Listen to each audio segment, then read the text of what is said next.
किसी ने क्या खूब कहा है, हमारी सभी अंगुलियां लंबाई में बराबर नहीं होती हैं, किंतु जब वे मुड़ती हैं तो बराबर दिखती हैं।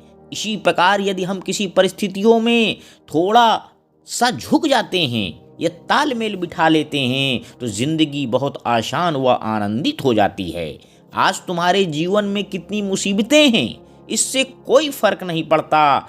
फर्क पड़ता है तो इस बात से कि तुम इसका सामना कैसे करते हो। जी हाँ दोस्तों, मैं लेकर आया हूँ एक ज़बरदस्त मोटिवेशनल स्टोरी जो हमें सिखाएगी कि जो विपरीत परिस्थितियों में भी सुदृढ़ रहता है वही इंसान सच्चा हीरा होता है। तो आइए ध्यानपूर्वक सुनिएगा। एक राजा का दरबार लगा हुआ था। सर्दियों के दिन थे, इसलिए राजा का दरबार खुले में बैठा था। पूरी आम सभा सुबह की धूप में बैठी थी। महाराज ने सिंहासन के सामने एक मेज रखवा दी। पंडित लोग, दीवान आदि सभी दरबार में बैठे थे। राजा के परिवार के सदस्य भी बैठे थे।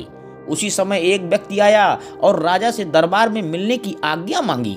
प्रवेश मिल गया तो उसने कहा, मेरे पास दो वस्तुएं हैं, बिल्कुल एक जैसी, लेकिन एक नकली है और एक असली। मैं हर राज्य के राजा के पास जाता हूँ और उन्हें परखने का आग्रह करता हूँ, लेकिन कोई परख नहीं पाता। सब हार जाते हैं और मैं विजेता बनकर घूम रहा हूँ। अब आपके नगर में आया हूँ। राजा ने उसे दोनों वस्तु को पेश करने का आदेश दिया तो उसने दोनों वस्तुएं टेबल पर रख दी।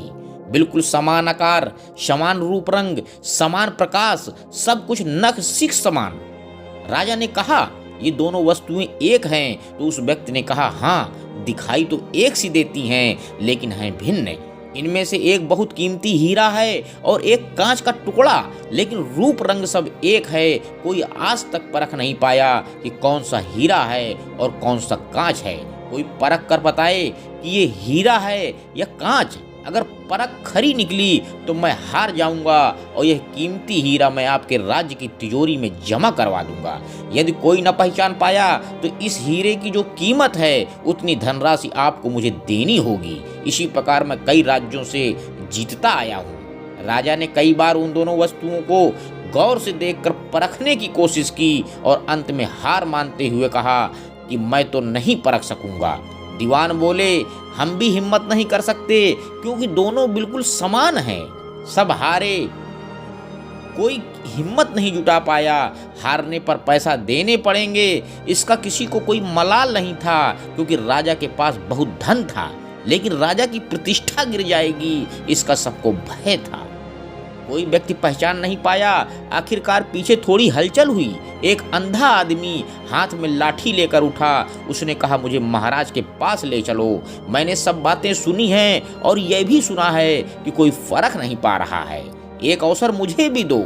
एक आदमी के सहारे वह राजा के पास पहुंचा।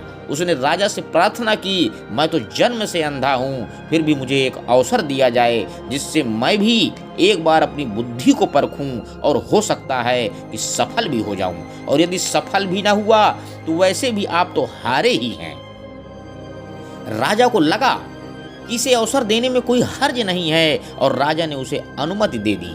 उस अंधे आदमी को दोनों वस्तुएं उसके हाथ में दी गईं और पूछा गया कि इनमें कौन सा हीरा है और कौन सा कांच। कहते हैं कि उस आदमी ने 1 मिनट में कह दिया था कि यह हीरा है और यह कांच। जो आदमी इतने राज्यों को जीत कर आया था वह नतमस्तक हो गया और बोला, सही है, आपने पहचान लिया, आप धन्य हैं। अपने वचन के मुताबिक यह हीरा मैं आपको राज्य की तिजोरी में दे रहा हूँ। सब बहुत खुश हो गए और जो आदमी आया था वह भी बहुत प्रसन्न हुआ कि कम से कम कोई तो मिला परखने वाला।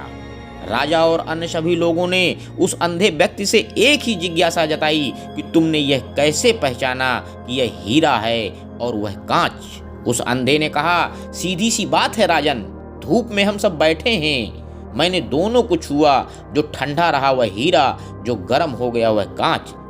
दोस्तों, यही बात हमारे जीवन में भी लागू होती है। जो व्यक्ति बात बात में अपना आपा खो देता है, गर्म हो जाता है और छोटी छोटी समस्याओं में उलझ जाता है, वह कांच जैसा है। और जो विपरीत परिस्थितियों में भी सुदृढ़ रहता है और बुद्धि से काम लेता है, वही सच्चा हीरा है।